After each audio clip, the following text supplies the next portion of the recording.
ကဲနေ့ရက်ဆိုင် reading လေးမဖတ်ပေးပြတာကြာပြီဆိုတော့ဒီနေ့ဖတ်ရအောင်ပေါ့နော်ဒီ reading ကိုတွေ့ပြီးတော့2ရက်အတွင်းမှာကိုယ့်ရဲ့ color တစ်တွေရှိကိုဘာတွေဖြစ်လာလို့ရှိလဲ Okay သူ့ဘာသူပြုတ်ကြလာတာเนาะ justice ဆိုတော့2ရက်အတွင်းမှာ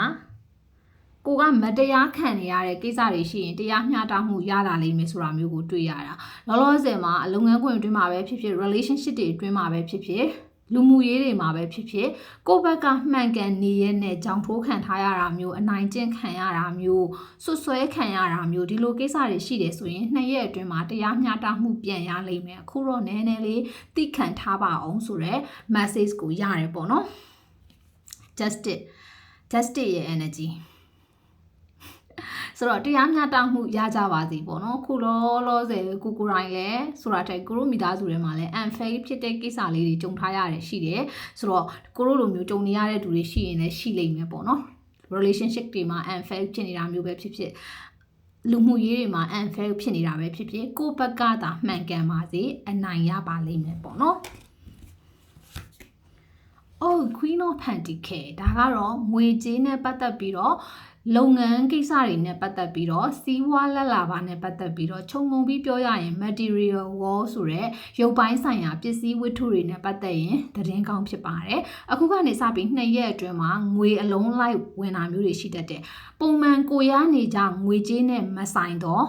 တခြားကနေရတဲ့နောက်ထပ်ကိုယ့်ရဲ့ကံကြမ္မာအရာကန်စာတာအရာငွေကြေးကံအရာထပ်ဝင်လာတော့ငွေတွေကိုပြောတာတချို့သူတွေဆုံးသွားပြီလို့ထင်တော့ငွေတွေပြန်ရတာမျိုးကိုကအဆုံးလို့သတ်မှတ်ထားတဲ့ငွေတွေကိုရှိကိုပြန်ဝင်လာတာမျိုး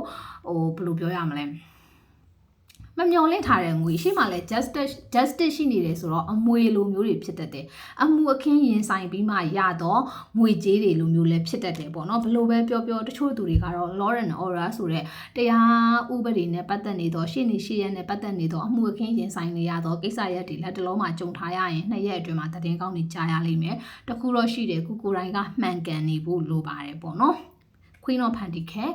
လုပ်ငန်းခွင်အတွင်းမှာပို့ပြီးတော့နေရာထိုင်ခင်းတွေတည်ငြိမ်လာတာမျိုးငွေကြေးနဲ့ပတ်သက်ပြီးတော့သတင်းကောင်းတွေကြားရတာမျိုးဟာဖြစ်လာပါလိမ့်မယ်ရှင်။ Oh Seven of Pentacles အခုဖြစ်လာမယ်စောကဖြစ်လာမယ် Queen of Pentacles ကဘယ်ကလာလဲဆိုတော့မင်းကိုယ်တိုင်စ조사အထုတ်ခဲ့တဲ့ကိစ္စတွေကနေလာတာပဲပေါ့နော်ဟိုအရှိရက်တွေမှာအရှိကာလတွေမှာကိုယ့်ရဲ့ collective တွေကကိုတိုင်းတကယ်ကိုပဲရေကုန်ရေကန်အားသွန်ခွန်ဆိုင်လှုပ်ဆောင်ခဲ့တော့ investment လုပ်ခဲ့တော့ယင်းနှီးမြှုပ်နှံခဲ့တော့လူအင်အားပဲဖြစ်ဖြစ်ငွေအင်အားပဲဖြစ်ဖြစ်အဲ့ဒီလိုမျိုး site ထုတ်ခဲ့တဲ့အကျိုးရလဒ်တွေကနေဒီ2ရက်အတွင်းမှာအသီးအပွင့်တွေခန်းစားရပါလိမ့်မယ်ရှင် energy လေး claim သွားဖို့မမေ့ပါနဲ့